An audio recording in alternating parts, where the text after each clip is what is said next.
Jesús es protagonista siempre, pero de alguna manera lo es más todavía en Semana Santa. Su pasión, muerte, resurrección y ascensión cobran actualidad un año tras otro desde hace 2 milenios y millones de fieles de todo el mundo lo conmemoran de una u otra manera. La Semana Santa es una parte importantísima del calendario religioso anual y eso es algo que no podemos pasar por alto.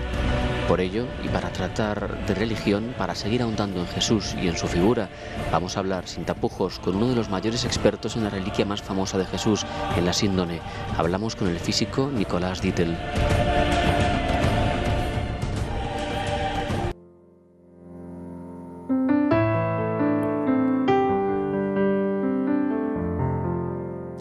Muy buenas noches y muy bienvenidos a Sin Tapujos en este Domingo de Ramos en el que hemos iniciado la Semana Santa.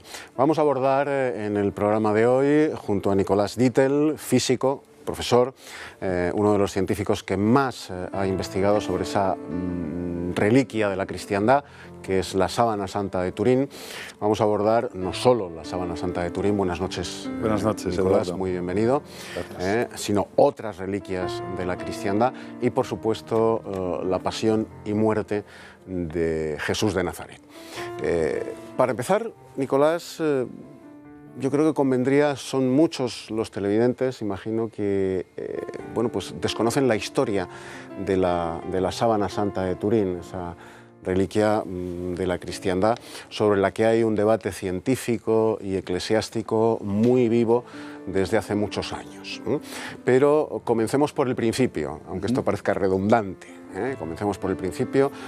¿Qué es la Sábana Santa? ¿Cuándo se encuentra la Sábana Santa? ¿Cómo se encuentra? ¿Quién la encuentra?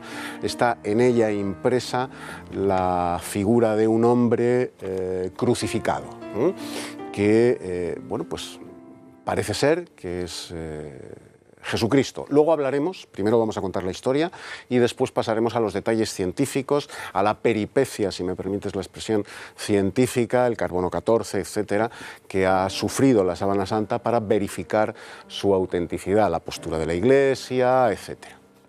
De acuerdo. La Sábana Santa de Turín, o mejor, síndone de Turín. La palabra síndone viene del latín sindone y esta a su vez del griego síndon y quiere decir simplemente sábana. Nosotros hablamos de la síndone de Turín. Es un lienzo de lino prácticamente puro, con algunas trazas muy pequeñas de algodón, de 4 metros 42 por 1,14 de ancho, que muestra la imagen frontal y dorsal de un hombre que ha sufrido una crucifixión al estilo romano con transfixión de manos y pies por clavos. Previa a la misma, ha sufrido una tortura por todo el cuerpo y presenta una herida en el costado que, si la viera un portavoz del SAMUR o del SUMA moderno, diría: esta sábana ha envuelto a un hombre que presenta una herida incompatible con la vida. Sin embargo, no está enterrado, este hombre no está enterrado al modo romano, ni al modo cristiano, los cristianos no enterramos así, sino está enterrado al modo semita. Se coloca una sábana encima de un banco en nicho sepulcral, cadáver completamente desnudo encima y se pasa la sábana por encima. La síndone de Turín se conserva en la Catedral de San Juan Bautista de Turín desde 1578 y la tradición ha dicho siempre de ella que es la que envolvió el cuerpo de Cristo después de muerto. La historia que tiene es muy interesante. Es muy interesante, pero hay que tener cuidado. Sería deseable que existiera una documentación permanente prácticamente de cada uno de esos movimientos. Sería deseable. ¿Dónde aparece la Sábana Santa? La Sábana Santa está, o estaba, más que aparece. Pero sí que es verdad que en Europa aparece y ya está perfectamente documentada lo que acontece con ella desde 1353 hasta la actualidad. Desde el siglo XIV. Sí, sin ninguna discusión. ¿Qué ocurre antes? Es la gran pregunta. Lo primero Esa es la gran incógnita, ¿no? Sí. ¿Cómo llega a Europa la Sábana Santa? Es buena pregunta y sobre la que se continúa investigando. En primer lugar, nos tenemos que poner en la mentalidad judía. Una sábana que ha envuelto a un cadáver y que ha salido de un sepulcro es materia de impureza legal. Según la tradición judía y según el derecho romano, es algo que ha tocado a un muerto, está usted expoliando un sepulcro y por lo tanto esto es un delito. Es lógico que los discípulos quisieran quedarse con cualquier cosa de nuestro Señor, que por no tenía ni dónde caerse muerto, pero al mismo tiempo es lógico que no lo fueran divulgando. Los historiadores creen, a partir de una hipótesis lanzada en los años 70 por el historiador australiano, vive en Australia ahora, Ian Wilson, de el Mandilion de Edesa, del que hablaré ahora. Y los historiadores piensan lo siguiente.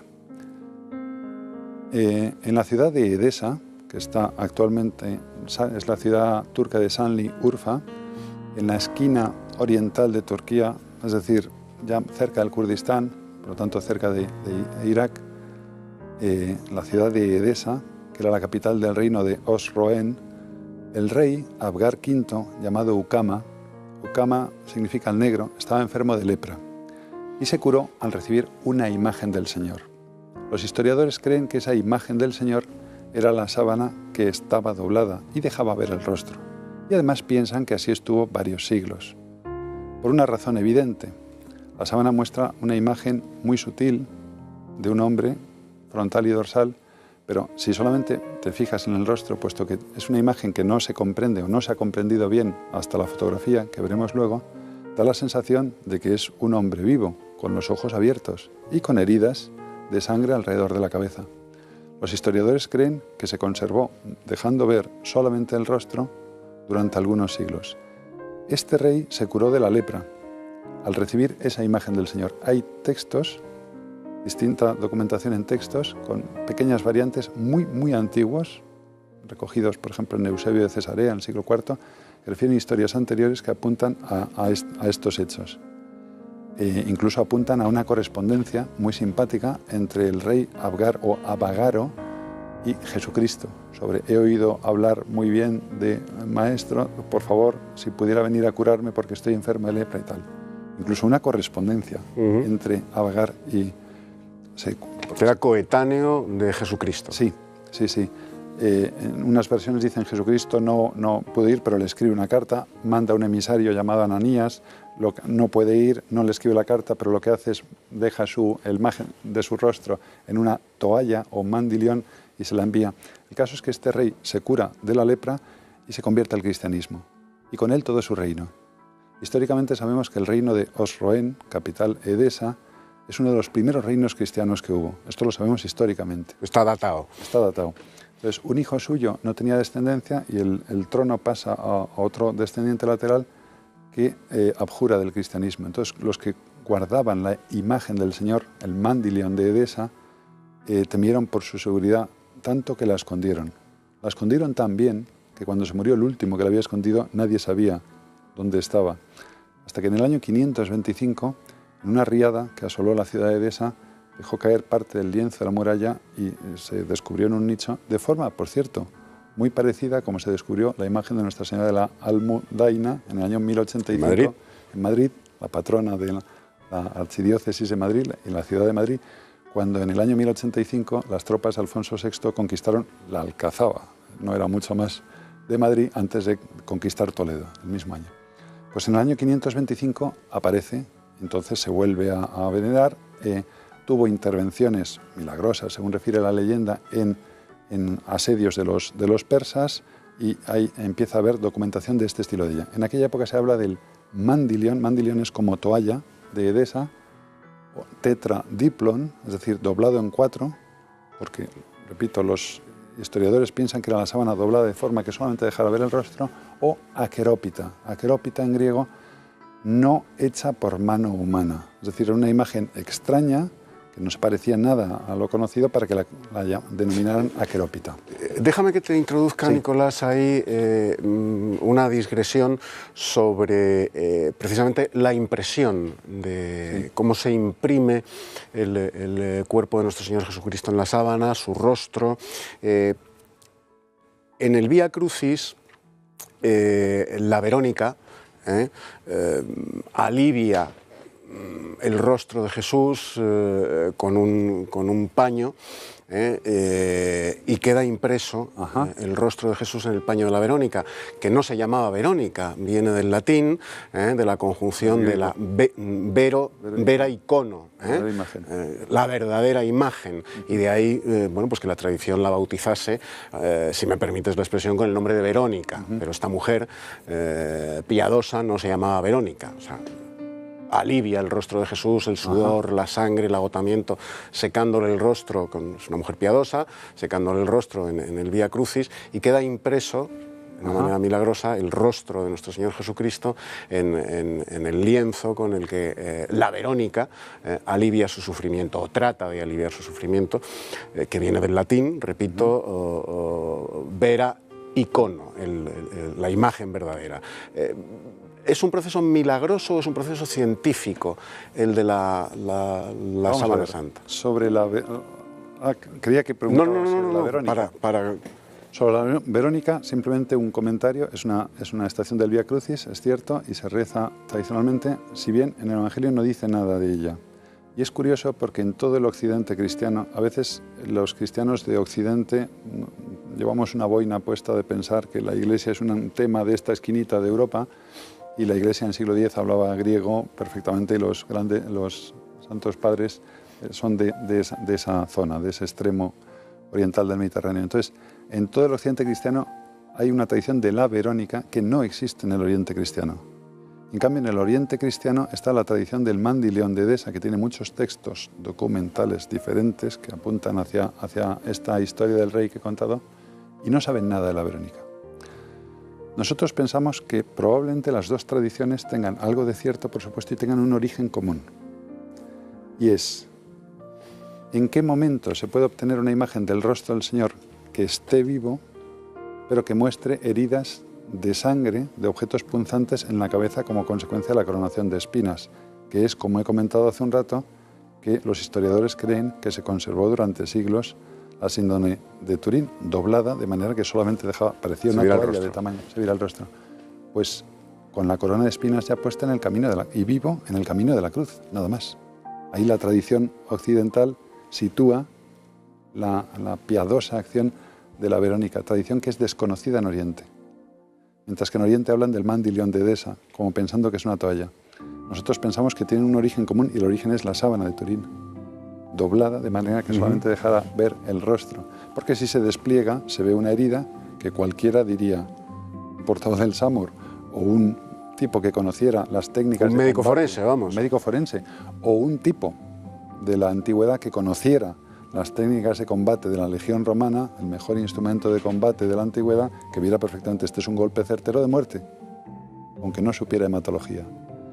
Entonces, ahí es donde nosotros pensamos que tienen ese origen común, ¿no? La sábana, según esto, continuó en la ciudad de Edesa, hasta que en el siglo X, el año 944, ya había sido ocupada Edesa por persas primero, y después por musulmanes que respetaron la tradición que había de ir a venerarla. Pero el emperador bizantino la compró con 12.000 denarios de plata, y a cambio de 200 prisioneros, y se traslada de forma ritual a Constantinopla, y queda registrada en la liturgia bizantina una célebre homilía del 16 de agosto del año 944, y de esto hay texto documental que llega a Constantinopla, la capital del Imperio Romano de Oriente.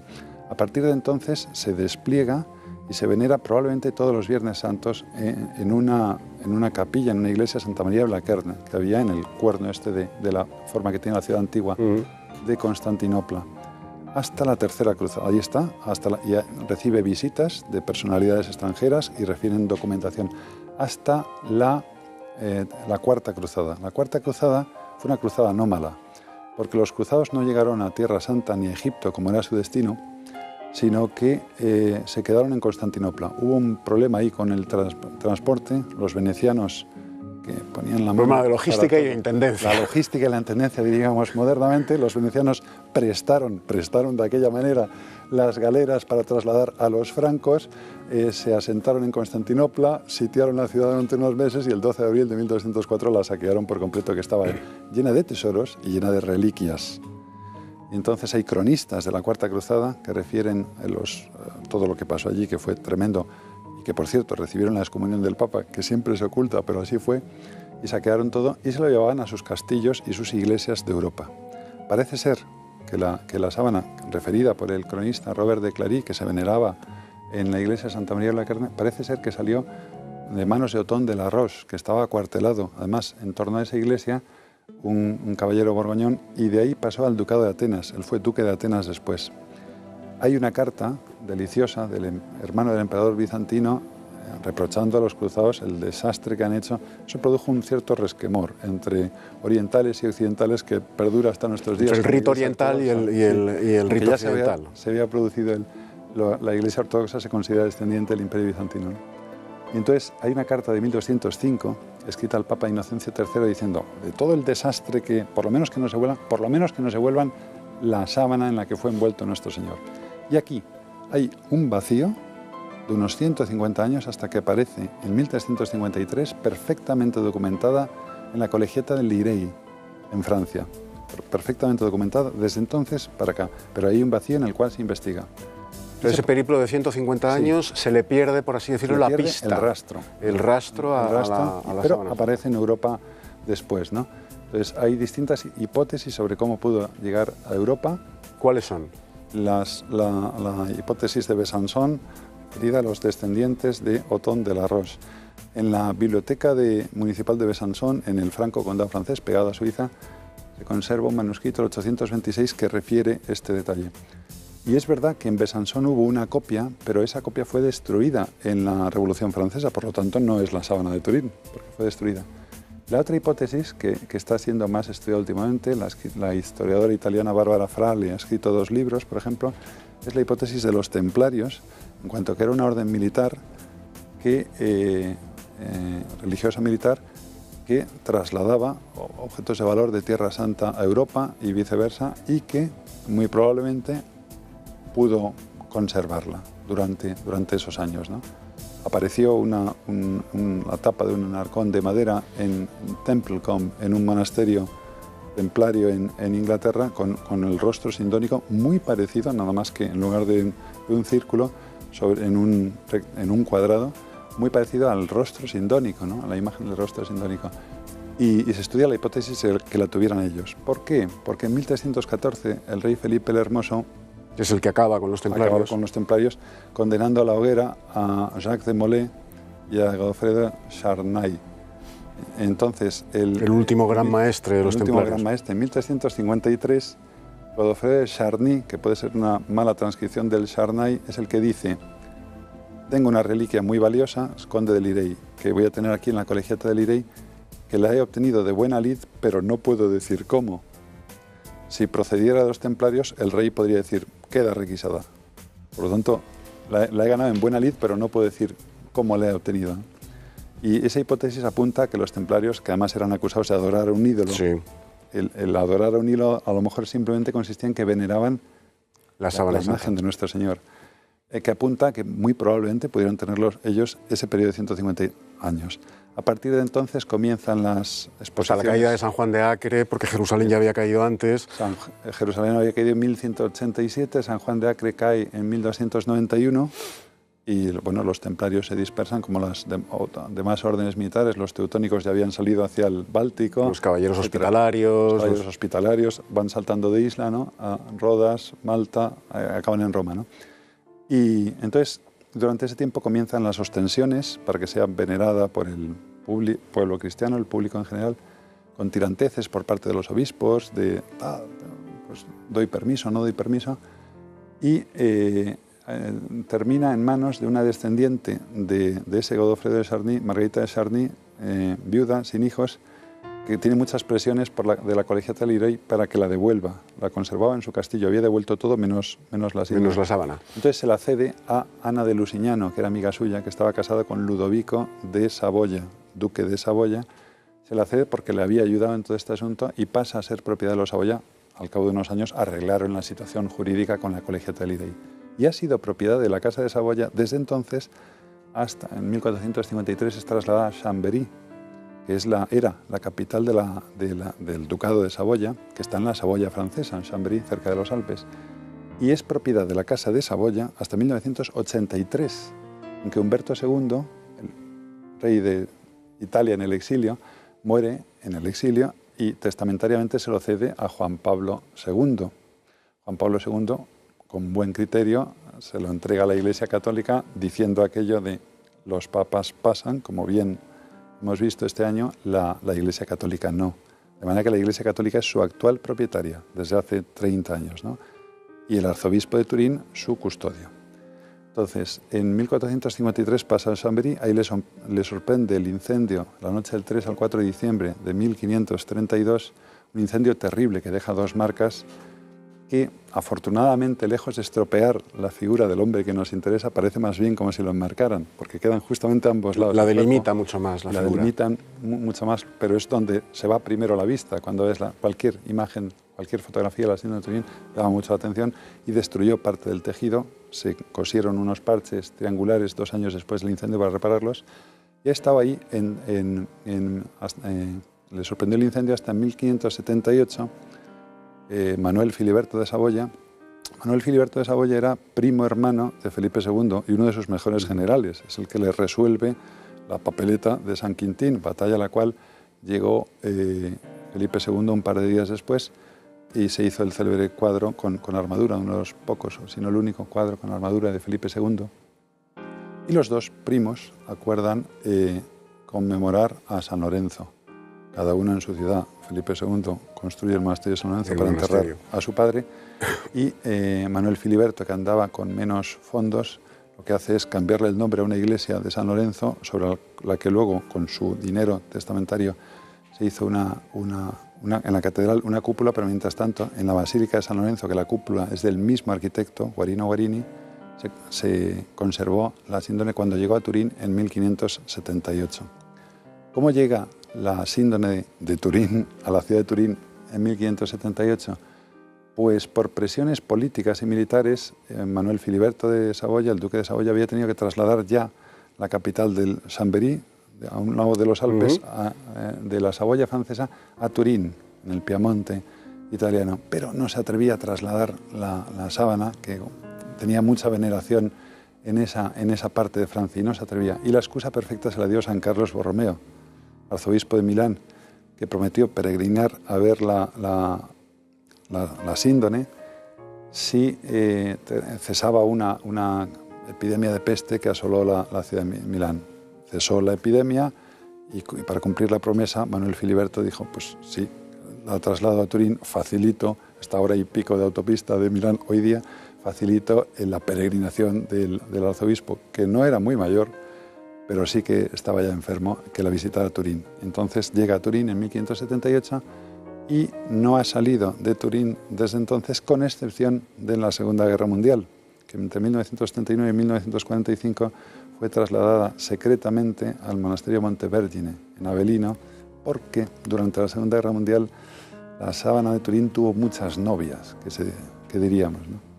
Entonces, durante ese tiempo no ha salido de él, con esta excepción.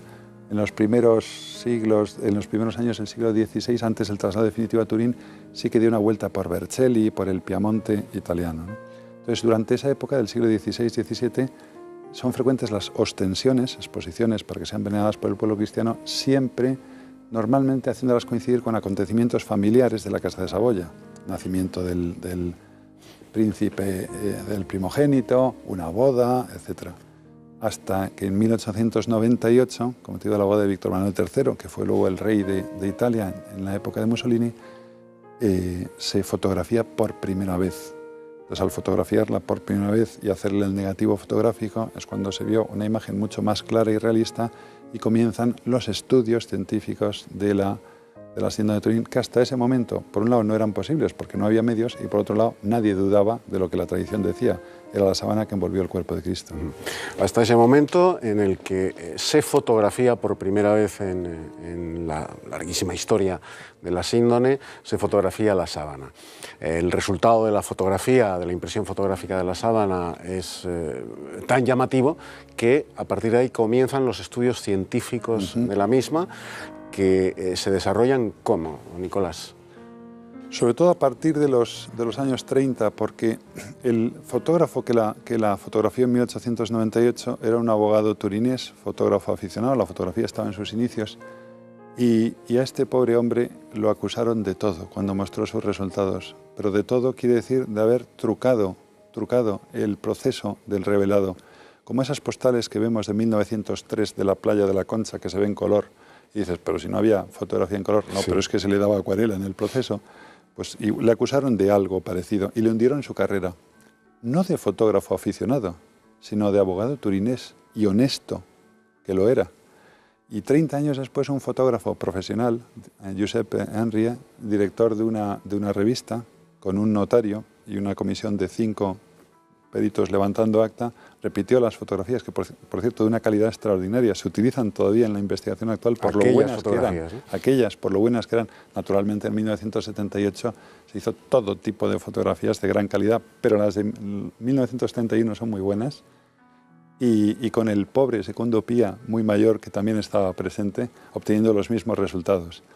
Y entonces la expectación que se levantó fue enorme y se encargó una investigación científica exhaustiva a una institución científica de prestigio, que la que tenían a mano era la Academia de Ciencias de París, donde destacaron científicos agnósticos, pero honestos, como Yves Delage o Barthelot, y otros católicos como Pierre Barbet o Paul Vignon, que lo que hicieron es lo único que se podía hacer entonces con los medios de la época era un estudio sistemático y anatómico de la precisión anatómica de las heridas. Las heridas correspondían a un hombre que hubiera sufrido esa tortura, esas heridas, y luego le hubieran envuelto en una sábana, ¿no? A través de la fotografía en los años 30 se descubre que la impresión del cuerpo que hay en la síndone es la de un hombre que ha sido previamente flagelado, coronado de espinas y crucificado al modo romano, que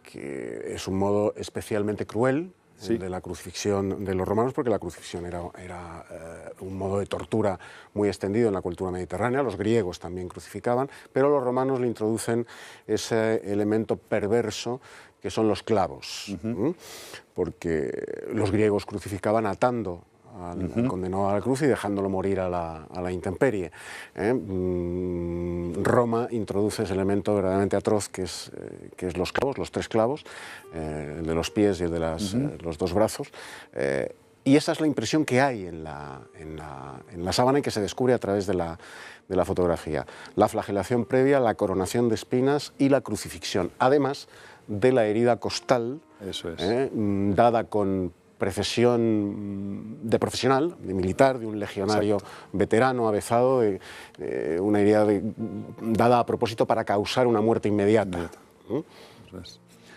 Entonces, efectivamente la fotografía lo que hace es, cuando se ven, requeriría ver las dos, la fotografía al natural, bueno, parece la figura de un hombre y tal. Cuando se hace el negativo fotográfico aparece mucho más clara y realista, parece adquirir relieve. Esto no ocurre con ninguna imagen conocida.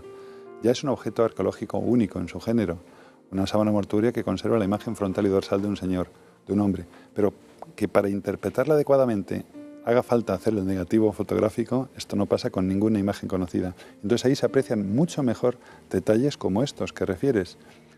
Crucifixión al estilo romano, pero previa a la misma, flagelación. La flagelación, como la crucifixión, constituían condenas jurídicas por sí mismas. Lo que era una anomalía en el derecho romano era superponer 2 condenas jurídicas como estas 2 en el mismo condenado. Eso era una anomalía desde el punto de vista jurídico. Sabemos que se dio en el caso de Jesús y sabemos que se da en el caso del hombre envuelto en la sábana, ¿no? Pero es que efectivamente eso desde un punto de vista legal, Nicolás, es tan cierto como dices, porque Pilatos trata de quitarse el caso de encima mandándolo flagelar. Pilatos en ningún momento, hasta que la masa alentada por el Sanedrín le pide que lo crucifique, está por la crucifixión de un inocente. Incluso su mujer, Claudia Prócula, le insta a que no condene a muerte al inocente, ¿no? Entonces, para dar un escarmiento y satisfacer a la masa aullante, lo que hace es flagelarlo, condenarlo a flagelación, flagelación que se lleva a cabo en el patio de armas, por así decirlo, de la fortaleza Antonia de Jerusalén. Así es. Claro, y pone simplemente, y lo mandó a azotar, pero lo mandó a azotar.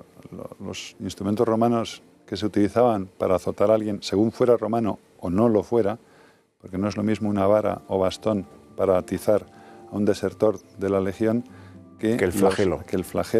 O el flagrum taxilatum, que eran tiras de cuero terminadas en taxilos, bolitas de plomo o huesecillos animales con una finalidad clara, y es desollar. Y eso constituye una condena jurídica por sí misma, ¿no? La ley romana no fijaba límite alguno para los golpes, la ley judía sí. 39, 40 menos 1 en 3 tandas de 13, pero la ley romana no.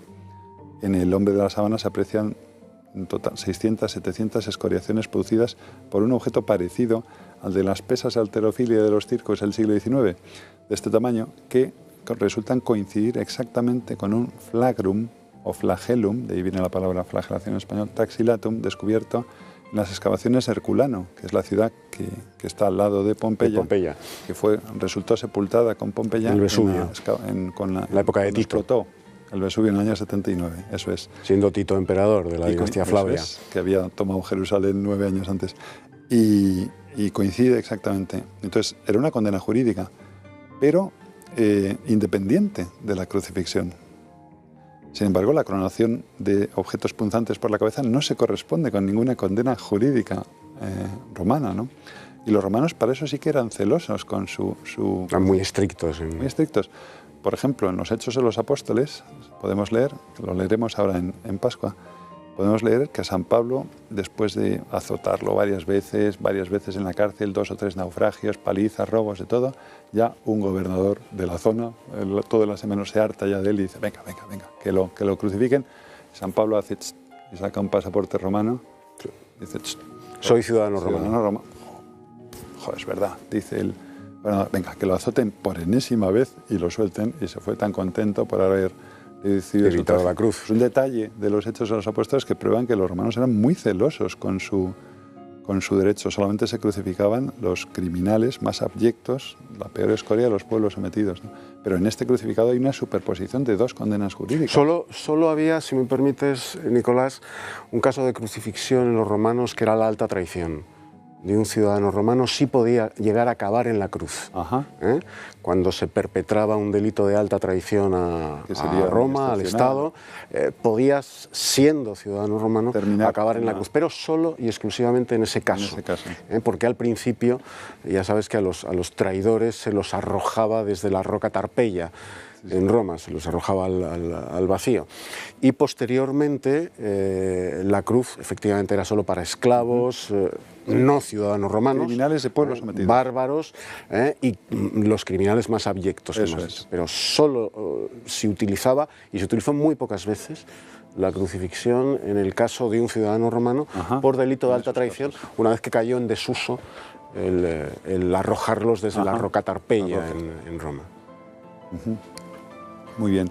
Entonces, las investigaciones científicas continuaron a lo largo del siglo XX con los medios que se iban teniendo hasta que llegamos a 1978, donde un grupo de científicos multidisciplinar norteamericano pide permiso para trasladarse in situ a Turín e investigar durante 5 días, es el tiempo que le dejan, investigar directamente la sábana santa de Turín, con motivo del final de la ostensión de 1978, con motivo del 4º centenario de la llegada a Turín, ¿no? Entonces ahí tuvieron 5 días, 120 horas, se dividieron en turnos para sacar el mayor número de experimentos posibles directamente sobre el lienzo e investigar con 2 objetivos muy claros. Y además, en el modo de hablar de los americanos, llegar allí, demostrar que aquello era una pintura, recoger los bártulos y volvernos y explicar cómo estaba formada la imagen, ¿no? Llegaron allí, le cogieron los bártulos después de los 5 días sin poder probar que aquello es una pintura, porque no hay pintura alguna, ahora iremos a eso, y no pudieron explicar cómo estaba formada la imagen. Formación. ¿Cómo había quedado impresa? ¿Cómo había quedado impresa? Formación o imagen que nadie ha sido capaz de explicar desde el punto de vista científico de un modo satisfactorio hasta día de hoy. Nadie ha sido capaz de explicar. Esta es una idea. ¿Cómo se imprime esa imagen en la sábana? ¿Cómo se imprime esa imagen? Y hoy día esa explicación no consistiría en una mera descripción del protocolo o del montaje experimental, consistiría sencilla y llanamente en una reproducción, tal cual. Una vez que alguien con técnicas modernas consiga reproducir la imagen que soporte y resista las características microscópicas que veremos ahora que esa imagen tiene, pues entonces él podrá afirmar: ya he resuelto el enigma de la sábana de Turín. Solamente cabría una pequeña pregunta después. Perfecto, con toda la técnica del siglo XXI ha conseguido usted esto. ¿Puede explicar, por favor, cómo se podría haber hecho en el siglo XIII, o el XII, o el VII, o el XVI, ponga usted, o el I, ponga usted el siglo que quiera? Es una pequeña dificultad que nadie ha sido capaz de solventar, nadie ha sido capaz de explicar. Si la ciencia del siglo XXI es incapaz de explicar cómo queda impresa esa imagen en la sábana, mucho menos en el siglo I. Esta es la cuestión. O a partir del siglo I. Conforme a las características que la imagen tiene, ¿no? Entonces, entre 1978 y 1982, científicos norteamericanos como John Heller y Alan Adler y el italiano Pierluigi Baima Bologna probaron que se trataba de sangre. Las heridas de sangre eran de sangre humana, y sangre humana del grupo AB, que es muy poco frecuente en Occidente, alrededor del 3%. De manera que la sangre es sangre, y lo pudieron determinar, y de esto es una de las cosas más seguras que hay sobre la síndrome de Turín. ¿Cómo estaba formada la imagen? Lo que hicieron es investigar qué es lo que había allí, cómo estaba hecho. Lo cual descarta, ¿en qué consiste? Perdona Nicolás, que incida en el grupo sanguíneo, AB, que efectivamente es muy poco frecuente en Occidente, lo cual descarta prácticamente la posibilidad de que sea un crucificado, un hombre crucificado, un hombre occidental, un hombre europeo. Hombre, claro, si tú coges a un europeo al azar y lo vamos a simular aquí la sábana que envolvió, tienes un 97% de probabilidad de equivocarte y coger uno que no tenga sangre del grupo AB. Esa es una consideración, aparte de otras que apuntan a que la sábana es mucho más antigua, ¿no? Entonces, la imagen frontal y dorsal de este hombre que llamamos impronta, que no tiene contorno alguno y que es muy sutil, ¿cómo está hecha, cómo está formada? Pues sus características son que es extraordinariamente superficial. Consiste en una decoloración lo más superficial de las fibrillas del lino. Cada hilo de lino de la sarga en la que está tejido la síndone, torsionado en Z, cada hilo de lino está compuesto de entre 80 y 120 microfibrillas, que son casi la 10ª parte de grosor de un pelo humano. De un cabello. Humano. Entre 80 y 120 cada hilo, en término medio 100. Pues bien, esa decoloración afecta a unas cuantas fibrillas, luego es sumamente superficial. La imagen no tiene direccionalidad alguna. De vez en cuando nos dicen los restauradores del Museo del Prado, pues Velázquez era zurdo y le ayudó un diestro. ¿Por qué? Porque se aprecian trazos cuando se estudia científicamente un cuadro. No hay direccionalidad alguna, la imagen se ha proyectado ortogonalmente sobre el tejido. No tiene pigmento alguno, que sería muy fácil de ver al microscopio, grumos de pigmento entre los hilos, pero es que no hay ningún grumo de nada. Y además se comprueba con una foto al trasluz, se pone un potente foco como este, de luz detrás, se pone la sábana delante, entonces solamente aquello que sea opaco no deja pasar la luz. Lo único que no deja pasar la luz es la sangre. Es decir, la impronta, la imagen del hombre ha desaparecido, lo cual quiere decir que no está hecha de nada que se haya añadido al tejido, la impronta, sino que está más bien como algo que se haya extraído, como si las fibrillas hubieran envejecido, es una oxidación con una deshidratación, pero de forma muy selectiva. Hubieran envejecido como envejecen las fibras del lino, de la celulosa. Otras características es que es muy estable térmicamente, la impronta. Sufrió un incendio en 1532 que se calcula que la temperatura que alcanzó el interior del halcón debió ser de unos 200 grados. La impronta es muy estable al agua, la que se utilizó para sofocar dicho incendio para que no se quemara la sábana. Es muy estable químicamente, se ha intentado disolver. La imagen de este hombre se ha intentado disolver con 500 de los disolventes más comunes y no se ha conseguido. Si bien Ray Rogers en el 2005 afirmó que la diimida, que es un compuesto orgánico, sí que la podría disolver, es un experimento que habría que repetir. Habría que repetir muchos, puesto que estos de los que estamos hablando son de 1978. Con toda la mejor tecnología de la época han pasado 35 años. Y luego, por último, las 3 características desde mi punto de vista más interesantes. Y es que para interpretarla adecuadamente haya que hacer un negativo fotográfico. Eso no pasa con ninguna imagen conocida. Que la imagen contenga información tridimensional. ¿Qué significa eso? Y esto lo hicieron con el mismo aparato con el que estaban topografiando la superficie de Marte en las misiones Viking 1 y Viking 2 del año 1976. Yo me acuerdo, y era bien pequeño. Y lo que ocurre es lo siguiente. Si yo te hago una fotografía ahora mismo del rostro, la mayor o menor intensidad de imagen de tu rostro en la fotografía no depende para nada de la distancia a la cámara con la que te lo he hecho, sino que depende de la posición que ocupa ese foco o que tienes que te está enfocando a ti en función de eso. De manera que si lo someto al analizador de imágenes, que era un ordenador que consistía en cada vez que veas mayor o menor intensidad de imagen, me levantas una altura o una profundidad. Así estaban topografiando Marte, saldría tu cara deformada. Porque la mayor o menor intensidad de imagen de los puntos de tu cara no dependen de la distancia a la cámara, sino que dependen de los focos de la ventana del sol. Sin embargo, la imagen de la síndone, la mayor o menor intensidad de imagen sobre el tejido sí que depende de la distancia que debía haber entre la sábana y los puntos del cuerpo. Como se hicieron experimentos con un voluntario muy sencillo, y hay una correlación. Tengo una función matemática. A mayor distancia, menor intensidad de imagen, y a menor distancia, más intensidad de imagen. Sin embargo, hay imagen en zonas como las cuencas de los ojos o el cuello que no están en contacto con la sábana.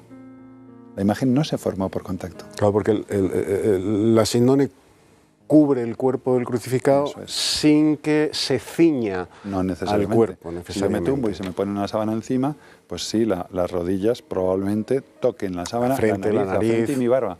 Pero las cuencas de los ojos, el cuello no. o la parte interior del empeine no. Y sin embargo hay imagen de la sábana de estas partes más débil que la de la nariz, la frente o la barba, por ejemplo, ¿no? Entonces la imagen no se formó por contacto. Entonces cualquier hipótesis que se formule sobre cómo se ha formado la imagen, repito, que no puede ceñirse exclusivamente a una descripción del montaje experimental, tendría que ser reproducir una imagen que cumpliera todas estas características. Tarea nada sencilla. Es decir, la imagen es un imposible. La imagen es un imposible. Se han conseguido degradar el lino mediante distintas técnicas de forma parecida, por supuesto. Pero es una degradación muy curiosa porque externamente tú la ves y la sensación que tiene la imagen en la síndone es parecida a la de las quemaduras al lado, pero más sutil. Pero reacciona de manera distinta cuando se ilumina por reflectancia con radiación ultravioleta. Las quemaduras muestran cierta fluorescencia y la imagen de la síndone no. Pues con técnicas modernas, por ejemplo, con un acelerador lineal de protones, un biofísico francés consiguió amarillear el tejido de lino de forma parecida, de acuerdo, con un acelerador lineal de protones. O el ENEA, que es una institución científica de prestigio en Italia, equivalente a nuestro CIEMAT, recientemente ha conseguido hacer lo mismo con láser, ¿de acuerdo? Y eso soporta muy bien una imagen de 3 minutos en el... Ya hemos conseguido una imagen igual que la de la... Un momento. En 3 minutos no da tiempo a abordar todas las características microscópicas que la síndrome de Turín tiene y que no tiene ninguna otra imagen, ¿no? Es una imagen imposible, indudablemente para el siglo XX y el siglo XXI, que es cuando hemos podido estudiarla y ver todas estas características que tiene, ¿no? O sea, que sigue siendo una imagen de imposible, corrígeme Nicolás, con toda libertad si me equivoco al adjetivar, de imposible explicación científica en pleno siglo XXI, Ajá. Con lo cual entramos en el territorio de lo sobrenatural. Porque la célebre prueba de carbono 14, ¿qué es lo que data? ¿Qué es lo que nos cuenta la célebre prueba de carbono 14 que se le hace, de la que todo el mundo habla sin saber muy bien qué es la prueba del carbono 14? Esto suele ser así. Vamos a ver, la datación por carbono 14 consiste en una técnica que es conocida en arqueología que mide la proporción de núcleos de carbono 14, que es un isótopo radiactivo del carbono, a carbono 12 que tiene una muestra orgánica que ya haya muerto. Puede ser una planta o un ser vivo cualquiera, ¿no? carbono 14 es un isótopo radiactivo muy poco abundante, quiere decir que hay un núcleo de él por cada 10 elevado a 12, es decir, por cada billón europeo de núcleos de carbono 12, y además es radiactivo. ¿Quiere decir eso que se está terminando? Pues no. ¿Por qué? Porque se está formando continuamente en las capas altas de la atmósfera, entonces entra en reacción con el oxígeno, con el ozono, y forma CO2 radiactivo. Entonces los herbívoros, las plantas están todo el rato respirando ese CO2 radiactivo, y los herbívoros se comen las plantas, nosotros nos comemos a unos y a otros, de manera que cualquier ser vivo tiene una cantidad más o menos constante mientras está vivo de carbono 14. Cuando se muere, deja de intercambiar carbono 14, que se forma nuevo, con la biosfera, y entonces lo que ocurre es que el que tiene comienza su desintegración tranquilamente, con un periodo de desintegración de 5.730 años. Eso quiere decir que si tuviera aquí 100 gramos, es imposible, de carbono 14 puro, dentro de 5.730 años tendría la mitad. 5.730 años después tendría la mitad de la mitad, es decir, la cuarta parte, y así sucesivamente. Eso es una exponencial decreciente. Conociendo la velocidad de desintegración que siempre proporciona el número de núcleos presente, se puede determinar el tiempo que ha transcurrido desde que una muestra viva ha dejado de vivir. Una muestra orgánica, perdón, ha dejado de vivir. Una planta de lino, un ser vivo, un hueso de un ser vivo ha dejado de vivir. Y esto le valió a William Frank Levy el premio Nobel en 1960, porque es un método que se utiliza en arqueología y conocido en arqueología siempre y cuando se den dos hipótesis, y esto lo saben los arqueólogos. Que se tenga claro la cantidad de carbono 14 que había en esa muestra cuando estaba vivo, y que el carbono 14 que se mide ahora sea debido única y exclusivamente a la desintegración, es decir, que no haya habido ningún añadido. Si tú le preguntas a un arqueólogo, oye, ¿usáis técnica de carbono 14 en este yacimiento? Y te dicen, sí. ¿Cómo lo usáis? Pues mira, aquí donde estamos pisando todos no se toca nada. Tiene que ser sacar de un estrato que haya permanecido así durante siglos, una muestra con guantes de látex, se mete en un tubito y se lleva a Madrid, a la calle Serrano, a datar por la técnica convencional, el contador de centelleo, o fuera de España, uno de los laboratorios que utilizan la técnica AMS, de espectrometría con un acelerador de masas, para datarlo, con la ventaja de que la técnica de la AMS requiere solamente unos miligramos, ¿no? Pero los arqueólogos conocen las limitaciones del método, se conocen. Alrededor de un 67% de resultados son aceptables. O sea, que no es inapelable la prueba del carbono 14. Y sobre todo lo científico, cuando tienes un resultado en contra, lo científico es investigar por qué ha ocurrido eso, que contradice 90 años previos de investigaciones que apuntan hacia que el tejido es mucho más antiguo. Esta es la cuestión. Los arqueólogos esto lo saben. Y ha habido dataciones famosas que han dado resultados claramente erróneos. Pero esto un arqueólogo lo sabe cuando está con distintas capas de estratos y de pronto descubre que esta capa es muchísimo más nueva que una que tenía varios metros por encima. Algo ha fallado en el método de carbono 14 y no lo pone ni en la bibliografía, y no pasa nada. No pasa nada. El laboratorio de Oxford dató una momia y las vendas que la cubrían. Y había una diferencia de 800 o 1000 años, entre 800 y 1000 años, entre la momia y las vendas, que eran más jóvenes, lo cual no tiene ningún sentido. No tiene ningún sentido. Pero eso lo saben, los arqueólogos lo saben. Lo que pasa es que determinados medios de comunicación se agarraron a esto como pudieron, ¿no? Es decir, no es un objeto datable según esta técnica, ¿no? que tiene muchos problemas, además cuando se datan tejidos, por una relación muy sencilla, tejidos que han estado danzando al aire libre o en el interior, que han sufrido incendios, por la razón de que un tejido muestra una superficie externa, la razón superficie externa partido por la masa que tiene es muy alta en comparación con un trozo de madera que tengamos.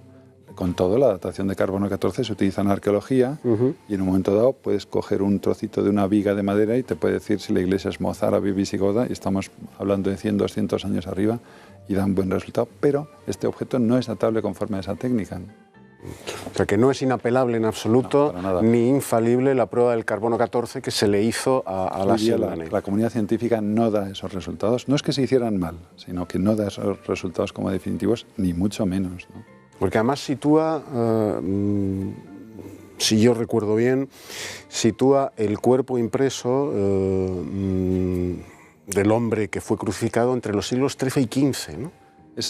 Dice que la datación, la edad radiocarbónica, arroja un resultado entre 1260 y 1390, porque siempre tiene que ser una horquilla, ¿no? 1260 y 1390, eso es lo que diría. Por lo tanto, ya está, no, de ahí no dice nada más, ¿no? Pero ¿y cómo en esos siglos ya no se crucificaba. En esos siglos ya no se crucificaba. Ya no se crucificaba, y menos al estilo romano. O sea, en plena Edad Media...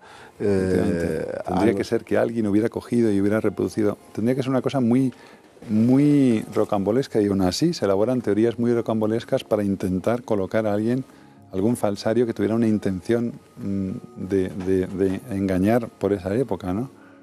Pero sí, es así. A mí me sorprendió enormemente, bueno, la datación de la prueba del carbono 14 en esos siglos, en plena Edad Media, porque efectivamente la crucifixión ya no... Fue abolida por Constantino. A partir del Edicto de Milán del año 313 de nuestra era, la crucifixión fue abolida oficialmente por Constantino. Se siguió utilizando, se siguió utilizando, las cosas como son, pero fue oficialmente abolida por Constantino y por influencia de su madre, que es la que más presión hace en ese sentido.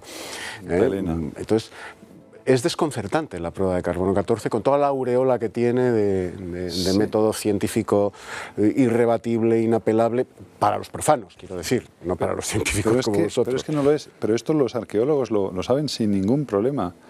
Y repito que en ocasiones, como le dé un resultado medianamente contrario a otros datos de la investigación, los remiten a una mera nota, a un anexo adicional. Y si da un resultado muy contrario, sencillamente lo omiten. Pero esto lo saben los arqueólogos, lo conocen, ¿no? Entonces, ¿y por qué esas omisiones? ¿Por qué ese ocultamiento?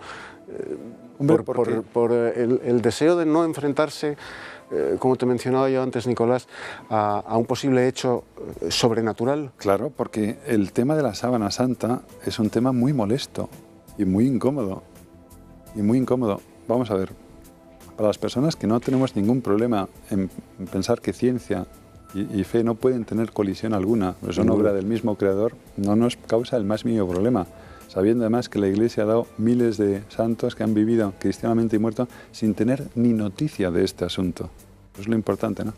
Pero para otros no, este tema es muy incómodo.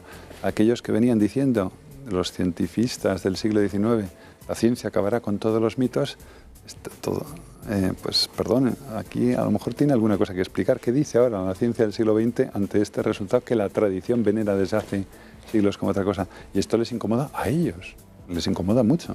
Es así, ¿no? Son incapaces de reconocer eso, el hecho sobrenatural. Albert Einstein, una de las inteligencias más brillantes del siglo XX, decía que la religión sin ciencia está coja y la ciencia sin religión está ciega. Eso lo decía Einstein, cual es indudable, vamos, para cualquier persona que nos esté escuchando, independientemente de que sea creyente, agnóstico o ateo. El talento y la brillantez intelectual de Einstein está fuera de todo.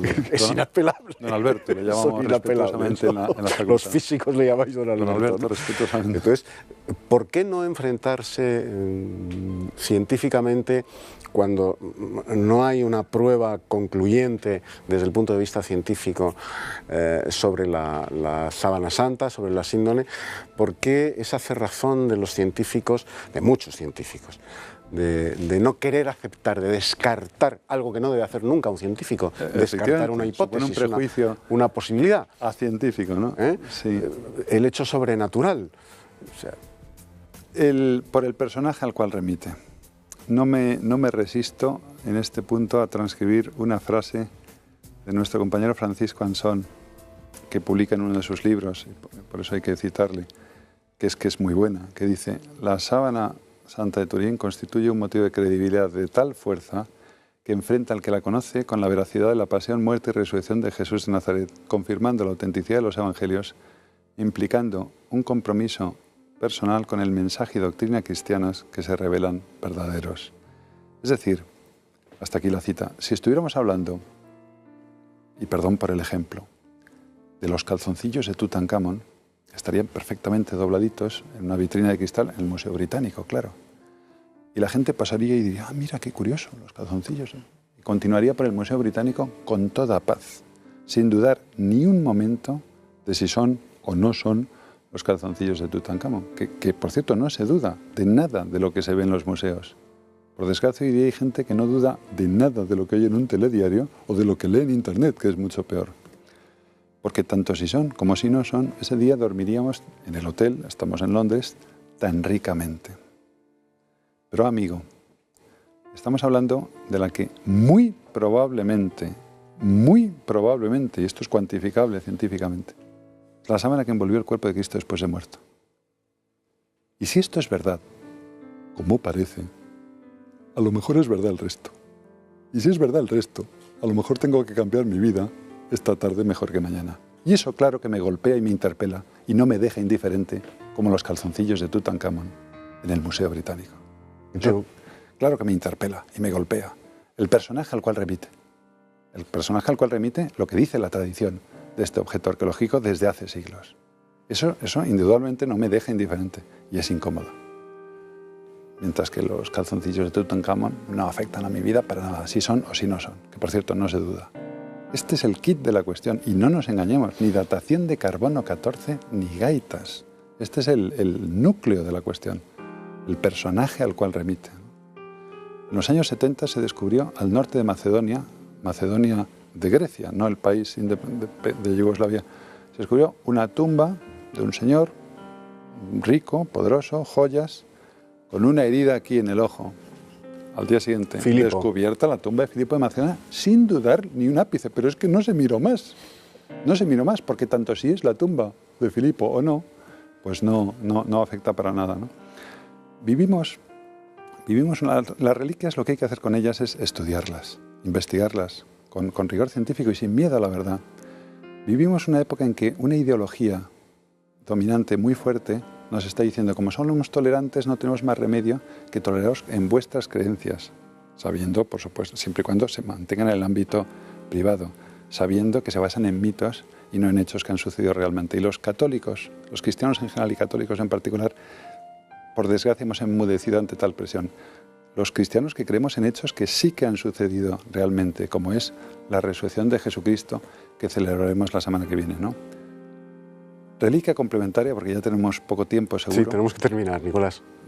De la sábana de Turín sería el sudario de Oviedo, que es un tema interesantísimo. Es una reliquia complementaria con manchas de sangre del grupo AB que se conserva en la Cámara Santa de la Catedral de Turín y que ha sido investigada durante 23 años por un equipo español. En una próxima ocasión hablaremos con muchísimo gusto, porque el tiempo se hace muy corto. Nicolás, un auténtico placer. Igualmente. Haber charlado contigo. Igualmente. Y a todos ustedes, hasta la semana.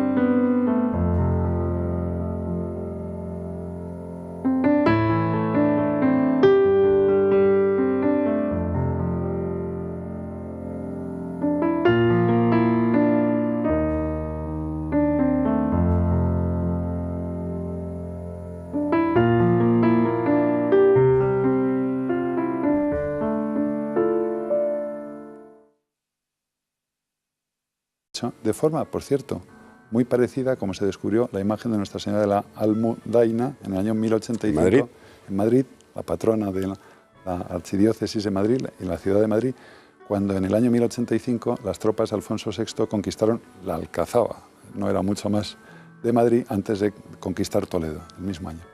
Pues en el año 525 aparece, entonces se vuelve a venerar, tuvo intervenciones milagrosas, según refiere la leyenda, en asedios de los persas, y ahí empieza a haber documentación de este estilo de ella. En aquella época se habla del mandilión. Mandilión es como toalla de Edesa, tetradiplon, es decir, doblado en 4, porque, repito, los historiadores piensan que era la sábana doblada de forma que solamente dejara ver el rostro, o aquerópita. Aquerópita en griego, no hecha por mano humana, es decir, una imagen extraña que no se parecía nada a lo conocido para que la denominaran aquerópita. Déjame que te introduzca, sí, Nicolás, ahí una digresión sobre precisamente la impresión de cómo se imprime el cuerpo de nuestro Señor Jesucristo en la sábana, su rostro. En el Vía Crucis, la Verónica alivia el rostro de Jesús con un paño, y queda impreso el rostro de Jesús en el paño de la Verónica, que no se llamaba Verónica, viene del latín, de la conjunción de la vera icono, la verdadera imagen, y de ahí bueno, pues que la tradición la bautizase, si me permites la expresión, con el nombre de Verónica, pero esta mujer piadosa no se llamaba Verónica, o sea, alivia el rostro de Jesús, el sudor, la sangre, el agotamiento, secándole el rostro, es una mujer piadosa, secándole el rostro en el Vía Crucis, y está en ella impresa la figura de un hombre crucificado, que, bueno, pues parece ser que es Jesucristo. Luego hablaremos, primero vamos a contar la historia y después pasaremos a los detalles científicos, a la peripecia, si me permites la expresión científica, el carbono 14, etcétera, que ha sufrido la sábana santa para verificar su autenticidad, la postura de la Iglesia, etcétera. De acuerdo. La sábana santa de Turín, o mejor, síndone de Turín, la palabra síndone viene del latín sindone y esta a su vez del griego síndon, y quiere decir simplemente sábana. Nosotros hablamos de la síndone de Turín. Es un lienzo de lino prácticamente puro, con algunas trazas muy pequeñas de algodón, de 4,42 m por 1,14 m de ancho, que muestra la imagen frontal y dorsal de un hombre que ha sufrido una crucifixión al estilo romano con transfixión de manos y pies por clavos. Previa a la misma, ha sufrido una tortura por todo el cuerpo y presenta una herida en el costado que, si la viera un portavoz del SAMUR o del SUMA moderno, diría: esta sábana ha envuelto a un hombre que presenta una herida incompatible con la vida. Sin embargo, no está enterrado, este hombre no está enterrado al modo romano ni al modo cristiano, los cristianos no enterramos así, sino está enterrado al modo semita. Se coloca una sábana encima de un banco en nicho sepulcral, cadáver completamente desnudo encima, y se pasa la sábana por encima. La síndone de Turín se conserva en la Catedral de San Juan Bautista de Turín desde 1578, y la tradición ha dicho siempre de ella que es la que envolvió el cuerpo de Cristo después de muerto. La historia que tiene es muy interesante. Es muy interesante, pero hay que tener cuidado. Sería deseable que existiera una documentación permanente prácticamente de cada uno de esos movimientos sutil de un hombre, frontal y dorsal, pero si solamente te fijas en el rostro, puesto que es una imagen que no se comprende o no se ha comprendido bien hasta la fotografía, que veremos luego, da la sensación de que es un hombre vivo, con los ojos abiertos y con heridas de sangre alrededor de la cabeza. Los historiadores creen que se conservó, dejando ver solamente el rostro, durante algunos siglos. Este rey se curó de la lepra al recibir esa imagen del Señor. Hay textos, distinta documentación en textos, con pequeñas variantes muy antiguos, recogidos por ejemplo en Eusebio de Cesarea en el siglo IV, que refieren historias anteriores que apuntan a estos hechos. Incluso apuntan a una correspondencia muy simpática entre el rey Abgar o Abagaro y Jesucristo, sobre: he oído hablar muy bien de maestro, por favor, si pudiera venir a curarme porque estoy enfermo de lepra y tal. Incluso una correspondencia entre Abagar y... Sí, era coetáneo de Jesucristo. Sí. En unas versiones dicen: Jesucristo no puede ir, pero le escribe una carta, manda un emisario llamado Ananías, no puede ir, no le escribe la carta, pero lo que hace es deja el imagen de su rostro en una toalla o mandilión y se la envía. El caso es que este rey se cura de la lepra y se convierte al cristianismo, y con él todo su reino. Históricamente sabemos que el reino de Osroene, capital Edesa, es uno de los primeros reinos cristianos que hubo. Esto lo sabemos históricamente. Está datado. Está datado. Entonces, un hijo suyo no tenía descendencia y el trono pasa a otro descendiente lateral que abjura del cristianismo. Entonces, los que guardaban la imagen del Señor, el mandilión de Edesa, temieron por su seguridad, tanto que la escondieron. La escondieron tan bien que cuando se murió el último que la había escondido, nadie sabía dónde estaba. Hasta que en el año 525, en una riada que asoló la ciudad de Edesa, dejó caer parte del lienzo de la muralla y se descubrió en un nicho. ¿Dónde aparece la sábana santa? La sábana santa está, o estaba, más que aparece. Pero sí que es verdad que en Europa, aparece y ya está perfectamente documentada lo que acontece con ella desde 1353 hasta la actualidad. Desde el siglo ninguna XIV. duda, sí, sin ninguna discusión. ¿Qué ocurre antes? Es la gran pregunta. Lo primero Esa es la gran incógnita, ¿no? Sí. ¿Cómo llega a Europa la Sábana Eso Santa? Es, buena pregunta y sobre la que se continúa investigando. En primer lugar, nos tenemos que poner en la mentalidad judía. Una sábana que ha envuelto a un cadáver y que ha salido de un sepulcro es materia de impureza legal. Según la tradición judía y según el derecho romano, es algo que ha tocado a un muerto, está usted expoliando un sepulcro y por lo tanto esto es un delito. Es lógico que los discípulos quisieran quedarse con cualquier cosa de nuestro Señor, que por no tenían ni dónde caerse muerto, pero al mismo tiempo es lógico que no lo fueran divulgando. Los historiadores creen, a partir de una hipótesis lanzada en los años 70 por el historiador australiano, vive en Australia ahora, Ian Wilson, de el Mandilión de Edesa, del que hablaré ahora. Y los historiadores piensan lo siguiente. En la ciudad de Edesa, que está actualmente, es la ciudad turca de Sanli Urfa, en la esquina oriental de Turquía, es decir, ya cerca del Kurdistán, por lo tanto cerca de Irak, la ciudad de Edesa, que era la capital del reino de Osroen, el rey Abgar V, llamado Ukama significa el negro, estaba enfermo de lepra y se curó al recibir una imagen del Señor. Los historiadores creen que esa imagen del Señor era la sábana que estaba doblada y dejaba ver el rostro. Y además piensan que así estuvo varios siglos. Por una razón evidente, la sábana muestra una imagen muy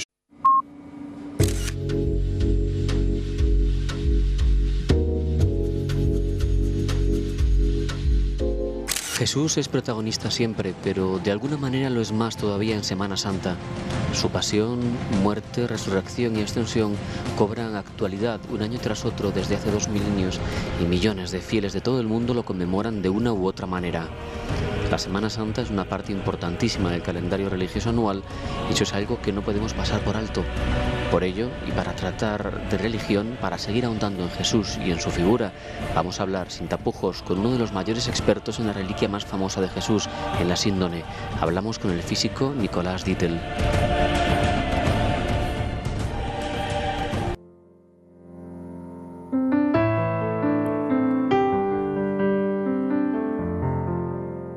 Muy buenas noches y muy bienvenidos a Sin Tapujos en este Domingo de Ramos en el que hemos iniciado la Semana Santa.